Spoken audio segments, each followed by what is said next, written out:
大家好，我係阿夫拉。咁每日就喺呢一兩日咧就做咗更新。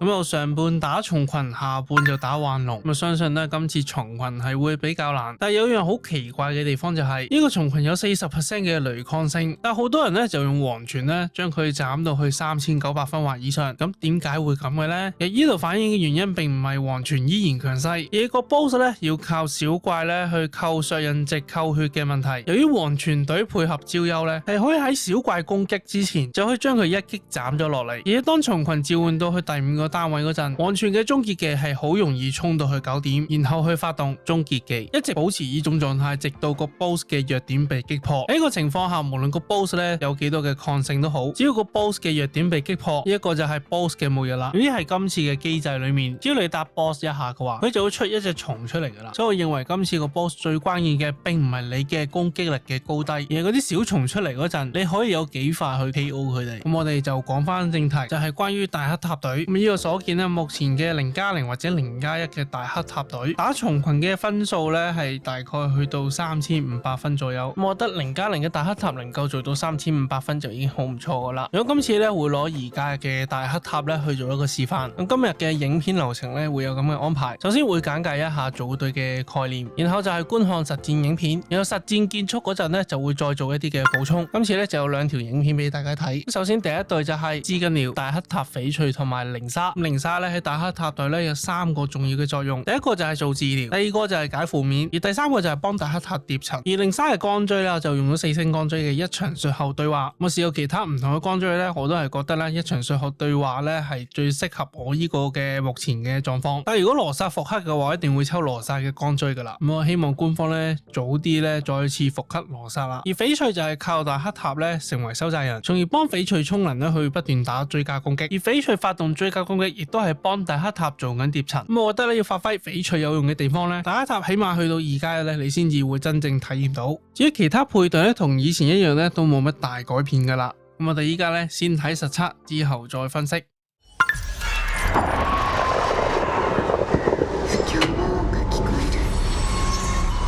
露光少女いい子にしてね。ほらこれが天才。姿が透明する。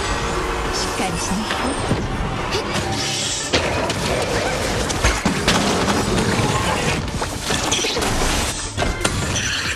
星々の反響。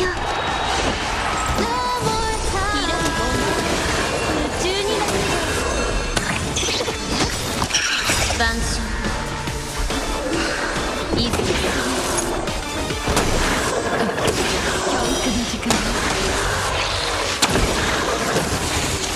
答えはないんだからこれでもう後戻りはできないわ。崩れちゃう。まだ苦しい。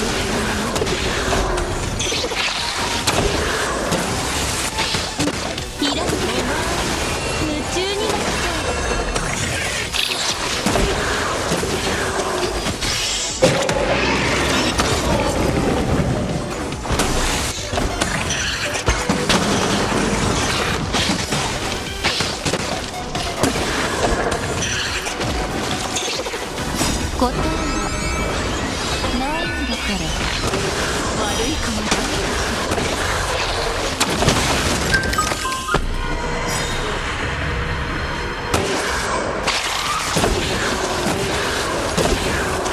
晩秋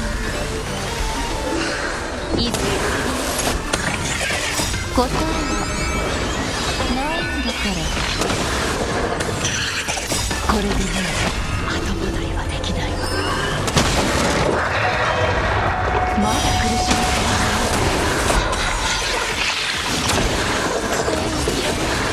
崩れちゃ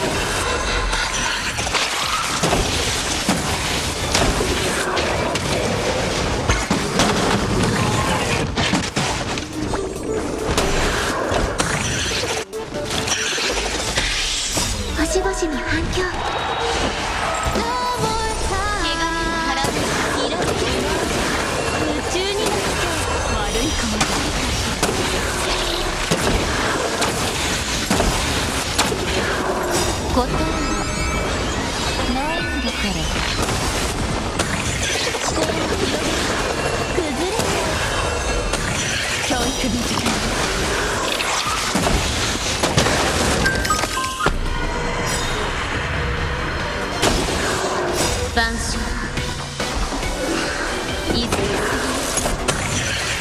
答えはないんだから。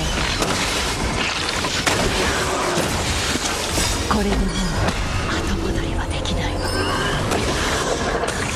まだ苦しい。呢個重群咧就俾我呢一隊大黑塔隊咧就 KO 咗啦。有對呢一隊大黑塔隊嘅評價就係非常穩定，穩定喺3800分以上。而呢隊嘅組合咧係可以打晒3路嘅，包括混沌末日同埋虛構，咁我都試過晒噶啦，表現非常唔錯。如果大家想配一隊，究竟有啲咩嘅細節係要注意嘅呢？首先資緊要嗰部分最好就係配2+1，資緊要1星雲處於協奏狀態，我方全體全屬性抗性穿透提高24%，資緊要嘅2星雲處於協奏狀態嗰陣，我方全體速度提高16%，天賦嘅能量恢復效果額外提高1點，而資緊要嘅專屬光呢亦都可以幫資緊要做回能。有到大黑塔嘅部分，咁2+1嘅原因呢大家都知噶啦，我就唔再詳述。咁呢一次測試呢個大黑塔嘅速度就141，暴擊率就92%，暴擊傷害就大概去到152%。咁我嚟緊大黑塔嘅目標呢，就係瞄準佢嘅速度去到160以上，以及進入天兜前嘅暴擊率去到100%。關於翡翠嗰部分，最後幫佢做到1+0或者1+1，仲要將暴擊率去到100%，然後全部專注暴擊傷害。最後呢，就係零沙，唔知大家有冇留意到戰鬥一開始資緊要被控，然後零沙嘅兔仔即刻出嚟就解咗控啦。所以零沙最有用嘅地方就喺呢一度啦。我個人認為零沙要喺大黑塔隊咧表現好嘅話，就即係喺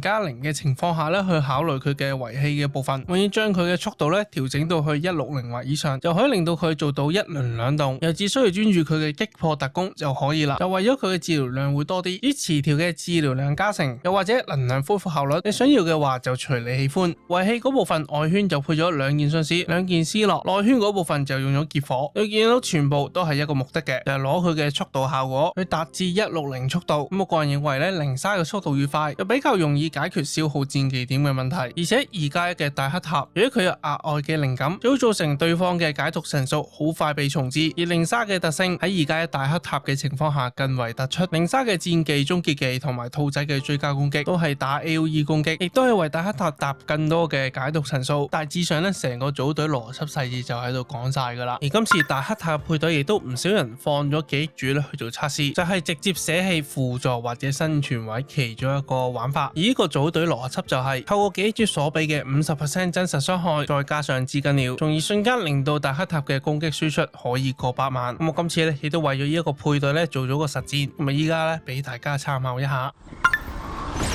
デジャブか。いい子にしてね。ほら、これが天才。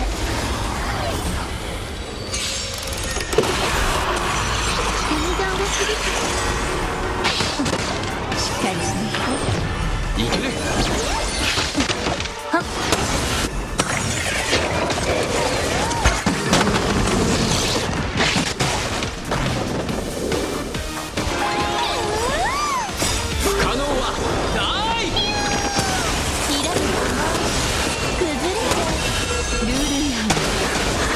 答えないんだから。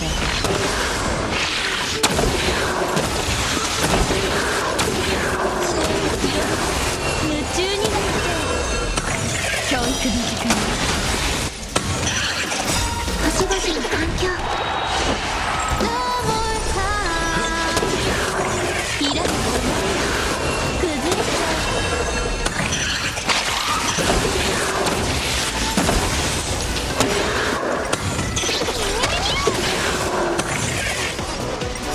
これでもう後戻りはできないわ。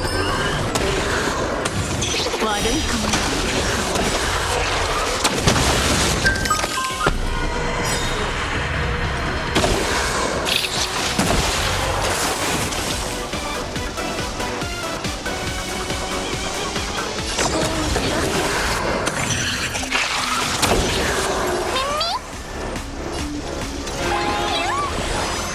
答えないんだから。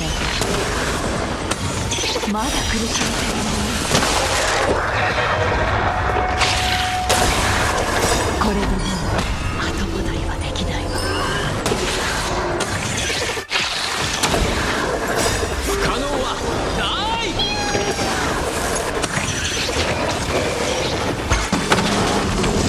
開く。夢中になって悪いかも。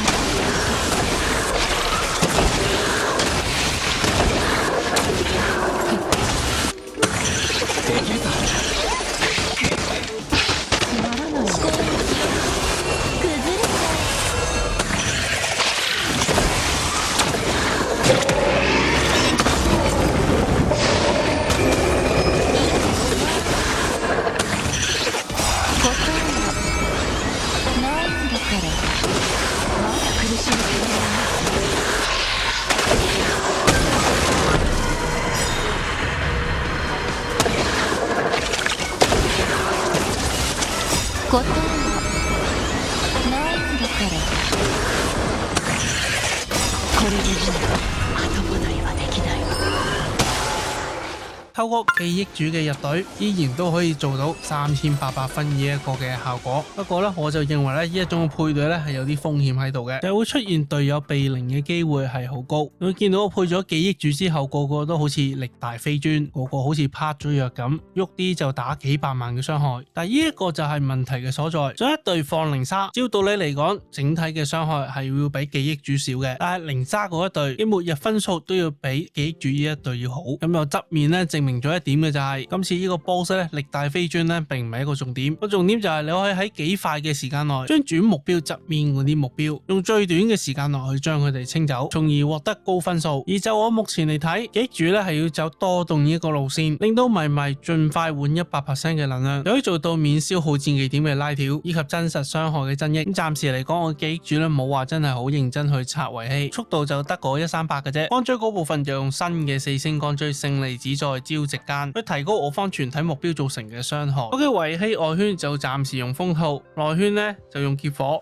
嗱，講明先真係冇話好認真刷維氣。最後又做個總結，目前呢個只緊要大黑塔翡翠零沙嘅組隊嘅表現呢，我係十分滿意嘅。盡管零沙呢，你可以0+0就可以用佢噶啦，我認為呢，而家嘅大黑塔呢，先至可以體現到呢零沙嘅價值。而家零沙都係有速度上嘅要求，否則嘅話佢又喐得慢，又會同大黑塔鬥搶戰技點。喺咁嘅情況下呢，或者用沙咁可能保險啲。好啦，咁今日嘅分享就到呢度啦。中意條片嘅朋友記得撳個 like、留言、訂閱同埋打個鐘仔。我哋下次再見。